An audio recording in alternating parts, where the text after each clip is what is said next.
Tonight we've got Steve K. coming from the Skyland Group.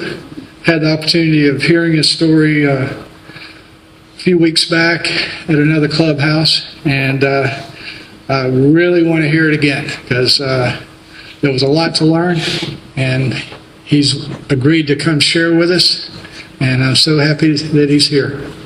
Welcome, Steve.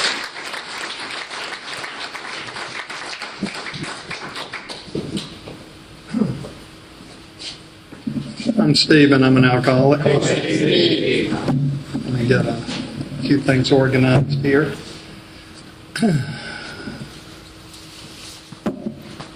You know what the biggest lie in AA is, don't you?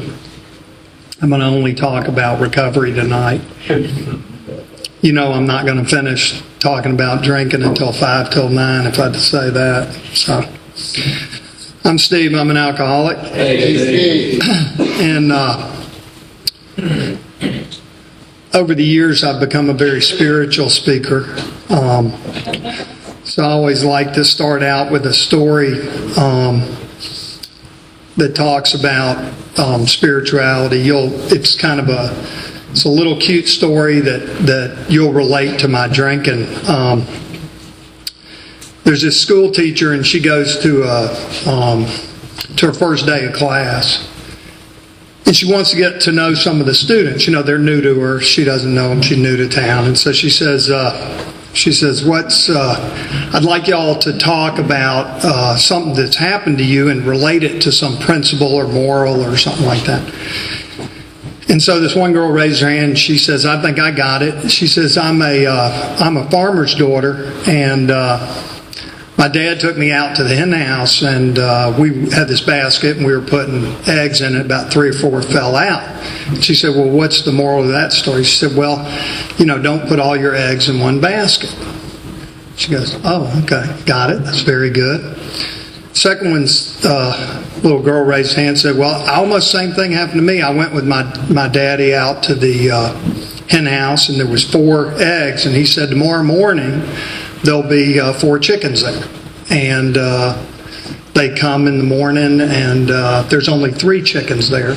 She says, what's the moral of that story? She said, don't count your chickens before they hatch. Getting how this is working, right? So then this kid in the back row, boy, his name is Larry, he says, I'm not I don't live on a farm. My daddy was a fighter pilot in Vietnam, and he was shot down over Vietnam. He had grabbed a bottle of bourbon, a machete, and a machine gun, and he parachuted out, and he drank the whiskey on the way down, and then when he hit the ground, he took his machete out, killed as many as he could, and then he shot the rest with the machine gun. I said, well, Larry, that's a tough story. What's the moral of that story? He says, well, like my mom always says, don't fuck with daddy when he's been drinking. I know this is a very spiritual group, so I hesitated to tell that story.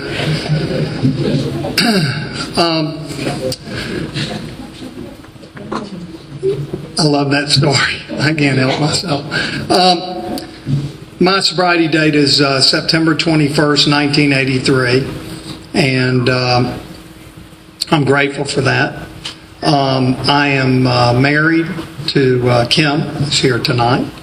I've got 2 children, Jessica and Catherine, and I'm very grateful because I know I wouldn't have any of that if it wasn't for Alcoholics Anonymous. I wouldn't have my sobriety, I wouldn't have my family, I wouldn't have the relationships in my life without Alcoholics Anonymous.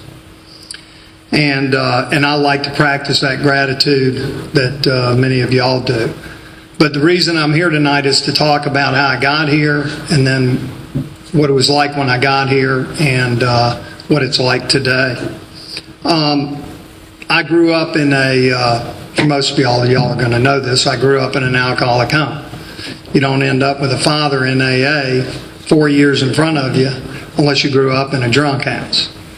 And I'm going to talk a little bit about that, and then I'm going to talk about my own drinking. But As by way of background, I grew up in an alcoholic home, and growing up in an alcoholic home for many of us, because I know there's many people in here that grew up in the same type of home I did, I know today that we're powerless over alcohol. If you're an alcoholic, you are powerless over alcohol. So that means alcohol's in charge, and certainly alcohol was in charge of my family. And it was in charge of our house, and it was in charge of our lives. And almost everybody that we knew drank alcoholically. I mean, I would say basically I grew up around people who drank alcoholically, and that's what I remember. And it isn't the reason I drank, because once I started drinking, I loved drinking. Just like most of the people in this room loved drinking when they started drinking. And, but just by way of background, I grew up in a household where there were all the effects that come from alcoholism. And I experienced all those effects as a child. I experienced all those effects as a teenager. And then I delivered all of those same effects to other people that were in my life once I started drinking. I came into AA when I was 24 years old. I drank from when I was 15 until I was 24. Now, I drank before that, but I defined my drinking by the fact that I was a daily drinker from when I was 15 till I was 24. Some people say, well, when did you start morning drinking? And I didn't know there was morning drinking. I thought you always drank. In high school, I would say that there was a lot of different people that I came across, but I mostly hung out with people who drank like I did. Now, we were back in the days when drugs were pretty free and pretty easy to get, and liquor was pretty easy to get. I know as I listen to people, it's become a little more intense now in how people, what they have to do to be able to get alcohol or get drugs or whatever they have to do to stay high. But I was a daily drinker, like I said. When I was 15, we used to meet before high school and drink pretty much every morning before we went to school. And the reason that I drank like that is because that's what I did. If you'd have come up to me when I was 16 years, and I know they did this, in high school, they probably had these drug assemblies and all that stuff, but who would attend those things anyway? I mean, I didn't. I don't remember them. I probably heard it in class or whatever, but I wasn't really in a space where I was listening at all. And alcohol, a lot of people say alcohol was a solution. I don't really know if it was a solution or not, because I can't remember not drinking. I don't know how to explain it other than to say, from when I started drinking, I was drinking. It wasn't like there was... I was physically stronger, so it didn't affect me the way it did in my 20s. But when I was a teenager, I drank like I did when I was in my 20s. And the thing, looking back on it now, I know I was drinking alcoholically from the start, was because I always drank after I was already drunk. Normal people, if they get drunk, they may say something like, you may hear them say something like this: I don't want to have any more, I'm feeling a little tipsy. Okay? I don't remember feeling tipsy, because I went so fast by that when I was drunk, I was drinking more. And that's what, looking back on it now, that's part of the symptoms of alcoholism. And I think one of the things that started to happen to me early on was I started what I like to say is, instead of saying I assorted myself with the wrong people, I say I sought my own level. Okay, because I was really the kind of guy you should not be assorting yourself with. It wasn't the other way around. I was like trying to recruit people who were kind of good people into the alcoholic way of life. Now, I didn't know it at the time. That's what I was doing. We used to go to, there was this, and this is the best description of it I can give. there was a bar on Piedmont Road. I don't even know if it's still there. It probably is, Ken's Tavern. And still there. I'm glad there's people still out there for me. And next door, there was this Harvest Moon Saloon. Now, that's where you listen to music, and everything was kind of like, those weren't my people. Okay, they were listening to jazz, they were sitting at the tables. In Ken's Tavern, they were playing pool, they were getting in fights, they were drinking liquor, and they were drinking beer, and they were getting in trouble. And so my friends and I would go to Harvest Moon Saloon, and they'd all walk right into Harvest Moon Saloon, and I'd just saunter on down to the bar where I felt the most comfortable, which was Ken's Tavern. Now, every once in a while, then, I'd get a little too drunk, and I'd feel like I needed to go down and help some people down at Harvest Moon Saloon. And I was a really good fighter, and I say that with absolutely all humility. And the reason I say I was a good fighter is because this is the kind of fighter I was. And I remember one night specifically, I was sitting up at the bar and I was drunk and obviously talking to the wrong woman because some big guy started talking to me, and I said, "Look, man, I'm really sorry. I didn't mean to offend you. I'm going to leave. Let me buy you a drink." And I bought him a drink. Then I went out and I looked through the window until he turned around and he was sitting at the bar. I went and got a big rock. And I walked back in the bar, tapped him on the shoulder, and I just smashed him in the face with the rock, and I ran out. Well, I won, right? I was an excellent fighter. But that's the kind of person I was. I mean, when I was drinking, those were the things that I did. I was not of high moral character. You could kid yourself about me, but when I was drinking, that's what I did. That's how I acted. And eventually, you get a driver's license, which is not good if you're a daily drinker. I used to hear Bob Meadows, God rest his soul. I remember the first time I heard his story, and he said that he was afraid.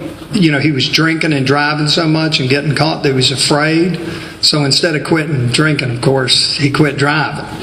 And I always identified with that because I understood that. And I would have gotten a lot more DUIs. I only ended up getting one because the police always showed up, and by the time they got there, I was already doing something worse. So they would arrest me for something else, assault with a deadly weapon, or assault, or battery, or criminal. My favorite is in Georgia. They have this criminal destruction of property.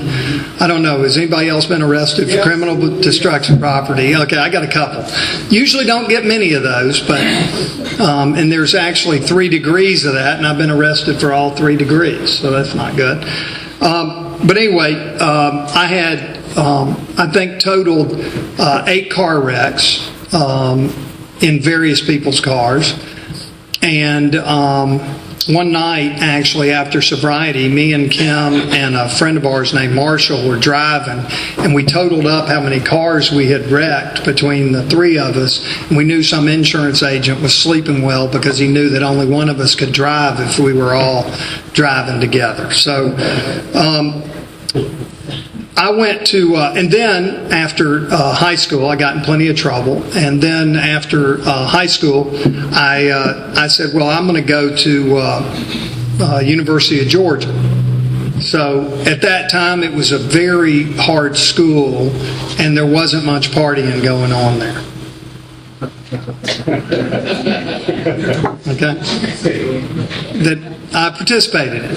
And so I went down there, and I lasted 2 years, about 5 quarters. And the reason that I did was not because my grades were bad. My grades weren't bad. But I had been arrested by all 5 different police forces that are down there. And I figured any place that had 5 police forces, you ought to leave town. And I got out of town and came back to Georgia State. But there was a couple things, looking back on it, that really will describe how my drinking was at that time. I was in a fraternity, and we had this big party. They called it Wild West. And the fraternity was, it was big enough where we had about 2,000 people at this party. And if I can describe it to you, our fraternity house was 2 stories high, and it had a flat roof. And you could go out on the roof, which we would with lawn chairs doing drinking and all that, and you could look out over the crowd that was down there. We had beer trucks, but we had these big golden grain, big trash cans with golden grain punch in them. My brother had come up for a visit, which I don't know why anybody would have let him come up there, but he came up there for a visit. And he and I were sitting there and talking, and I said, yeah, and I was drunk, and I said, which I was all the time, and I said, I think I can jump into that punch down there. It was this big trash can. And you got to imagine, there's like 2,000 people, and they're all getting in the punch. And so my brother said the important thing. He said, I don't think you can hit that can from here. And I walked out and dove, feet first, and I went right in the punch, and the punch, splashed out all over people. And the important thing is not how crazy I was, because I was crazy. But the important thing is that when I walked away, all those people were saying, that guy is crazy. And I felt great about that. Because that's where, I was like out of Animal House. That's how I used to keep my motorcycle upstairs in the fraternity house. I had to flee the police several times, come down the stairs on my motorcycle, all that kind of stuff. It was craziness. And eventually I moved back to Atlanta because, like I said, the heat was on. And I went to Georgia State in downtown. And I drank, went to school, got decent grades, but I was drinking all the time. And I remember one thing I would just mention, talking about as I started to go down this steep slide in alcoholism, I wanted to be around people who drank like I drank. And so some people remember this. The Atlanta City Jail was right here. Georgia State was behind me, and there was a package store right to your left. And as soon as I got out of class, because I only went to class 2 days a week, but as soon as I got out of class, I would go over and sit on that wall with my bottle of whiskey and drink with those folks who couldn't make sense. Because I felt comfortable drinking right there. And I was maybe 21, 22 years old at the time. So my drinking had progressed to where had I not had a family supporting me, had I not been in school, I'd have been on the streets. But because of my own devices, I certainly couldn't maintain what I was doing. Anyway, just to get you so by this time I was drinking all the time. There was a lot of fighting, a lot of car accidents, a lot of really bad events were going on. But I started to get physically sick, and I could just tell things weren't going well. Well, I went to in January of 1983. This is about 9 months before I came into AA. My boss, I'd gotten a boss. I'd gone to work, and my boss drank alcoholically. Thank God. Or else I would have been fired immediately. Because I was drinking, you don't just go from drinking every day all the time to work and stop drinking. At least not in my case. That's not how it worked. So thank God I had a boss who drank like I drank. So we go at lunch. The first day I worked for him, I asked him, do you want to go to lunch? He said, yeah, let's go to lunch. So he picked out a place that I knew served people. And sure enough, we sat down and he said, I'll have a martini. Now, to me, a martini is just vodka in a glass. And I used to order vodka in a glass. That's what I tell. But I said, hey, I'll take a martini too. We had 3 or 4 martinis, enough to make sure that I could make it through the rest of the day. And so I started working for him. Well, anyway, I was working for him maybe 6 months, and he and I decided we were going to go to the Sugar Bowl. And this is about this time of year. And so we get the idea that we're going to fly to Sarasota to go to the Sugar Bowl, which is in New Orleans. Y'all know Florida, and this is how it works. But what we're going to do is we're going to go up the coast and take a leisurely drive. And so we get down there about 30 hours before the night that you got to be there. So we fly there and we start driving up the coast. And we're stopping at every beach and places to eat oysters. And we're drinking a lot of booze.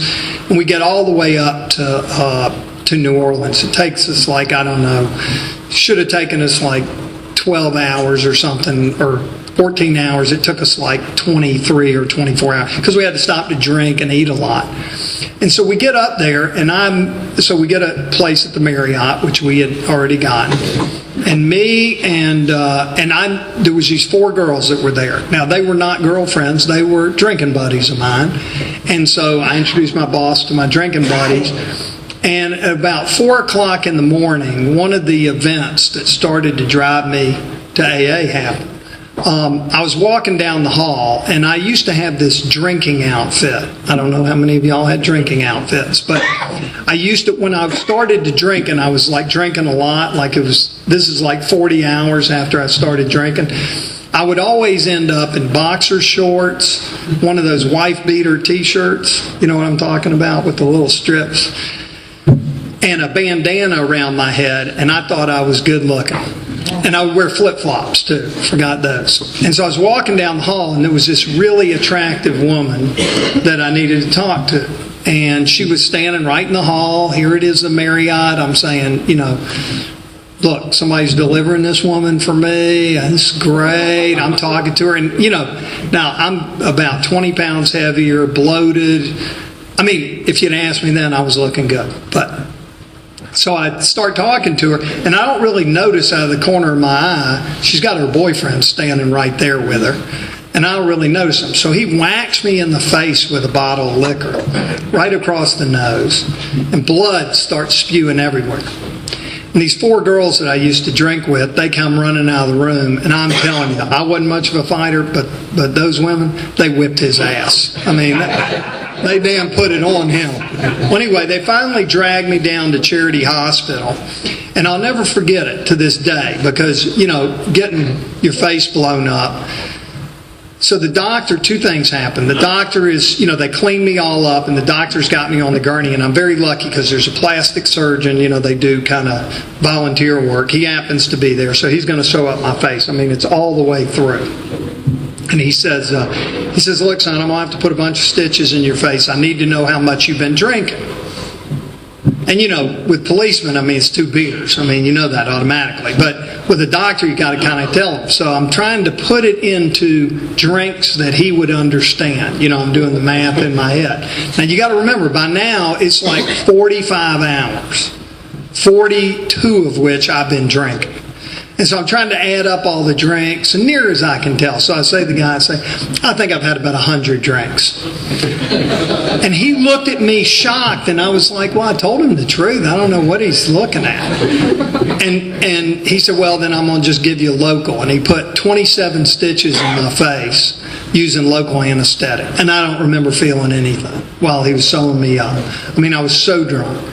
And so afterwards, I'm getting ready to leave. I'm checking out. I'm all cleaned up. It's already starting to be painful. So I said, well, are you going to give me a prescription for pain pills? He said, no. He goes, not with as much as you've been drinking. He said, I just suggest you keep drinking.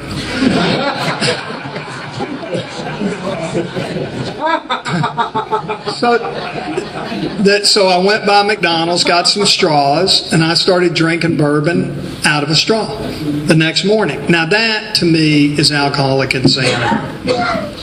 Anyway,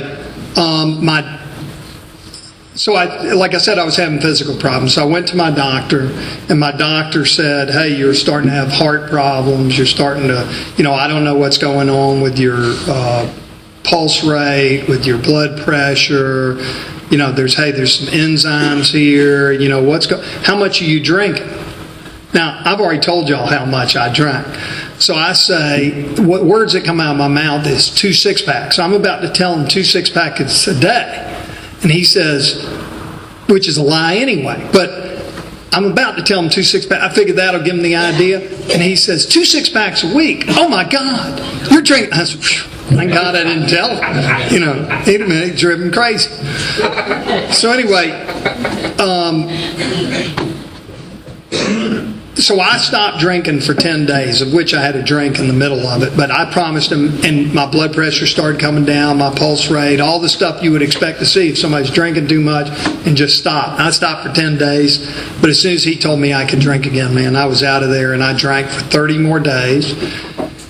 And it was nothing special. That night was nothing special. I was at Good Old Days, which I know is closed because I went by there the other night. Good Old Days on Roswell Road, and I had not anything special to drink. I had a couple pitchers of beer, a bunch of shots of tequila, and I got in the car to drive home. And the next thing I knew, some policeman pulled me over. And he leaned into the window and he said, driver's license, insurance, registration, whatever they said at the time. And I gave him all the stuff. And I said, officer, why are you stopping me? I'm sure I said it like this. But he understood what I was saying because he talked to drunks all the time, I'm sure. And he said, you ran through 3 stoplights. I said, really? I mean, I didn't know I ran through 3 stoplights. I'm sure I was just driving along and didn't see them. And, those things happen. So he gets me out of the car and he says, would you say he's got me standing up. He can already tell I can't stand up. But he says, would you say your ABCs backwards? And I started laughing. He said, what are you laughing about? I said, say them backwards. I can't even say them forwards. He said, get in the car. So, like I told you, I can tell you 100 stories of bad things that happened to me, arrests, all the stuff that happened to an alcoholic. But for some reason that night, and I don't know why to this day, he said some things to me, I said some things to him, and I was in jail again. I called Larry. I said, I'm ready to go to one of those AA meetings. And I came to a Thursday night NABA men's meeting. And actually, Clyde H. gave me my chip, September 21st, 1983. And I've not had a drink since. I used to say things like I hadn't found it necessary to take a drink since, but I just hadn't drank since. I'm sure it's been necessary, but I haven't had a drink since. The guy who came and got me the next day, Craig Ward, he's passed on. Craig was my first sponsor. I want to talk about a few things in sobriety, and I promise I'll finish at 5 till 9. I want to talk a few things about sobriety that I think are important to me. And I'm just saying them because they're important to me and they're things that have helped me in my sobriety. First of all, sponsorship. I've had 5 sponsors. One of my sponsors is here tonight, Don W. He's in the back of the room. And I tell you, about 2 years ago, almost 3 years ago now, I was in a tough sled and tough shape. And I can tell you right now that you don't know when you're going to need a sponsor, but if you got a sponsor, that's what you need. I don't know how else to say it. And I'll always be grateful for Don to how much crap he had to listen to me every day for probably a year. I was in a shit storm and he was there for me. And so I want to recognize Don's here tonight. But they really have talked about 5 ideas, these 5 sponsors. I was thinking about this tonight. First of all of them have been people who have gone to a lot of meetings. They participate in Alcoholics Anonymous. Some of them are in service, some of them weren't, all that stuff. But they all went to a lot of meetings, all the sponsors I've had. We lived out of town a couple times, and the sponsors that I had out of town went to a lot of meetings. They all work with others. They all did some type of service work, whether it was in the service structure or it was one-on-one with other alcoholics, or they help with the group or whatever, but they work with other people in AA. And I'll say this in the way that I think about it, is that all the sponsors I've had have had a reliance on a power greater than themselves. Whether it's, I always like to say this because it's funny, I'm Jewish. I've had 2 born-again sponsors, and that hadn't confused me or them.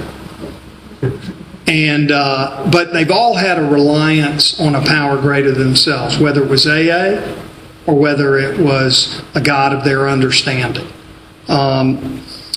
They all participated in the literature in some form or fashion. And they all participated in the steps, whether they felt like the steps worked them or they felt like they worked the steps. I've always had a home group. Like I said, we've lived out of town several times. I had my first 2 home groups, and I'm still a member of the Skyland group. My first 2 home groups were Skyland and the Sunday morning 11:30 meeting, which I was a member of for about 3 years, and a member of Skyland. And today I call Skyland my home group, but when we moved out of town, we still had home groups that we called our home group. I would break my sobriety into 3 parts. First, I would say there was frantic sobriety.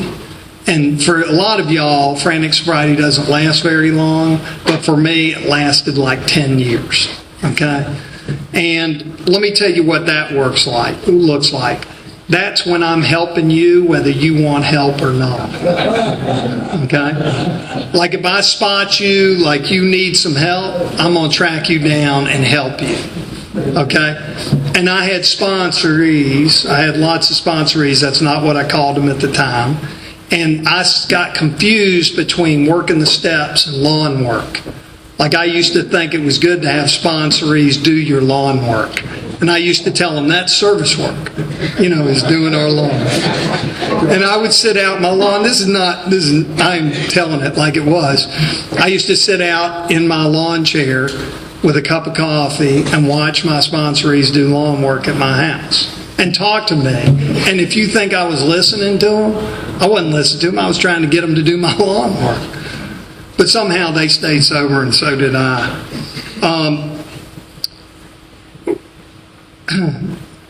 Then, after about 7 or 8 years, I had this sponsor, Dick Sawyer. He lives down in Florida.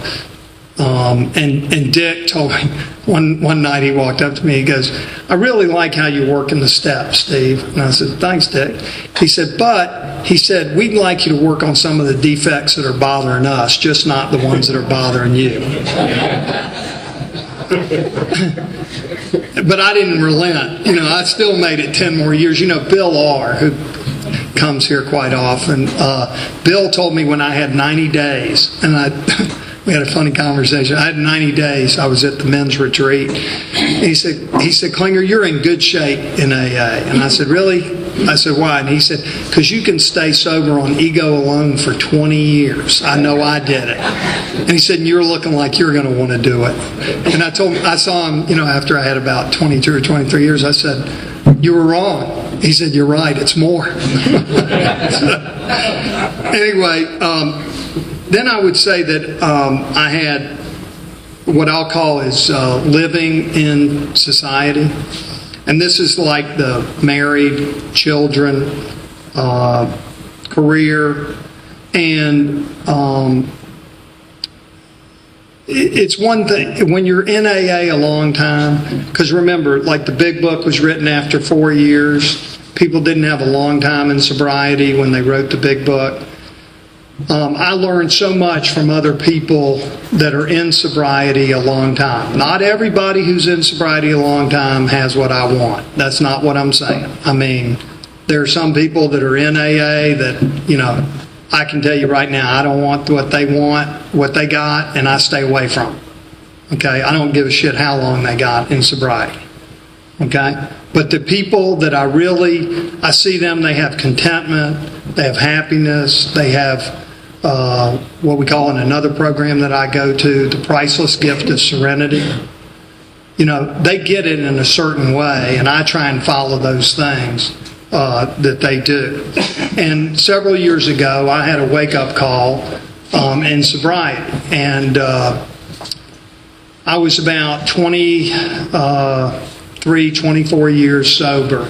And what I had done was, I think, and this is, my story, is that I had lost some of the reliance on a higher power that I'd had for a lot of years.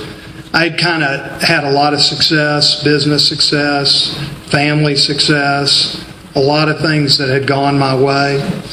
And I think I got to a place where I lost not the focus on AA, because I was still going to meetings, I still was talking to people, but other things had become as important as my participation in AA.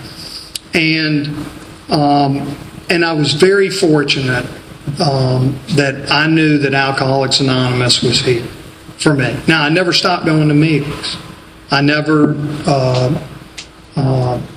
stopped doing some of the things, but I kind of lost my way and came to a place in sobriety where I needed to really go back to all the things that my sponsors had taught me all those years. And I had to redouble my efforts. A lot of things, I like to say, conspired to make me recommit to the program of recovery. And I'm not talking about, now you're getting in the opinion part. Most of what I say is opinion anyway, but here's my opinion about it.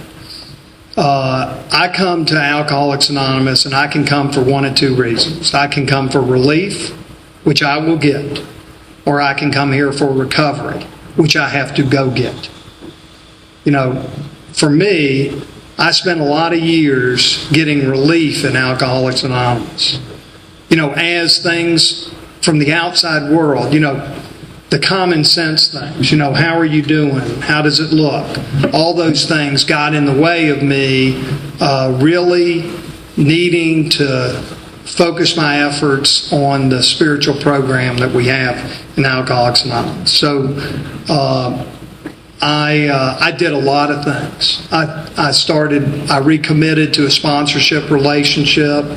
I recommitted to reading the literature. I recommitted to doing my morning meditation and my prayer and the things that I needed to do to have a relationship with a higher power.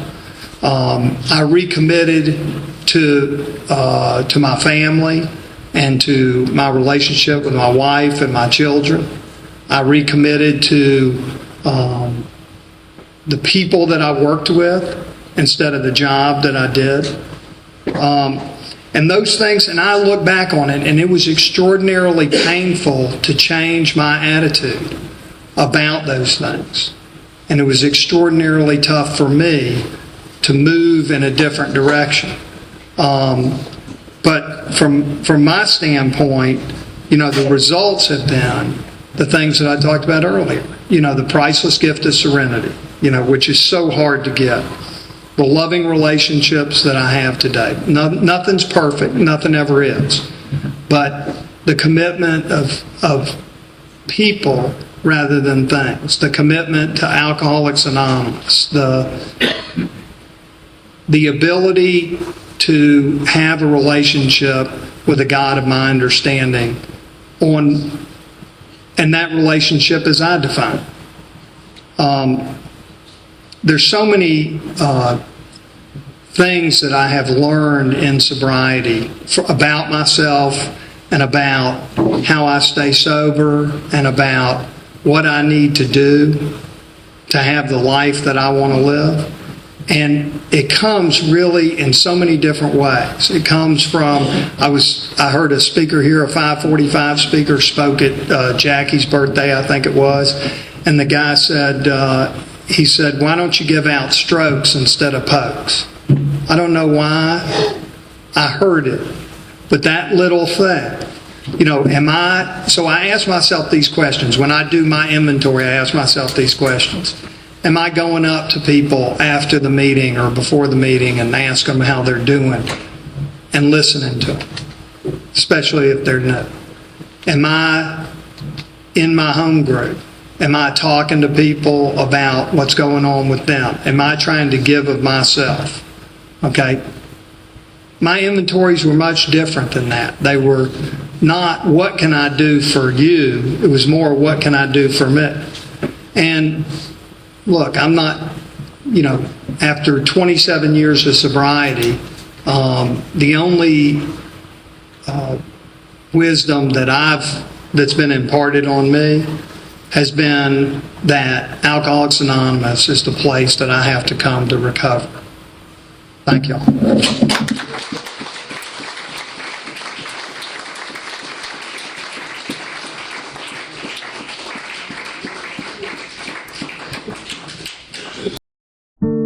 First I slept and then I crept to a hope-filled dream. You rescued me and finally waking there I see. I look into love's window for a soul that's meant for me.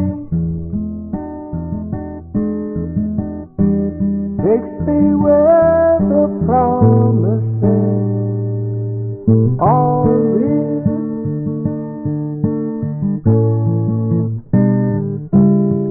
Sometimes quickly, sometimes slow, we get just what we need. On a broad highway, stride for stride, we walk eternally. I look into love's window for a heart that beats for me. Takes me where the promises are real.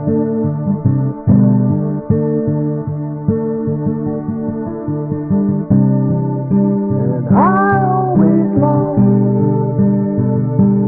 for something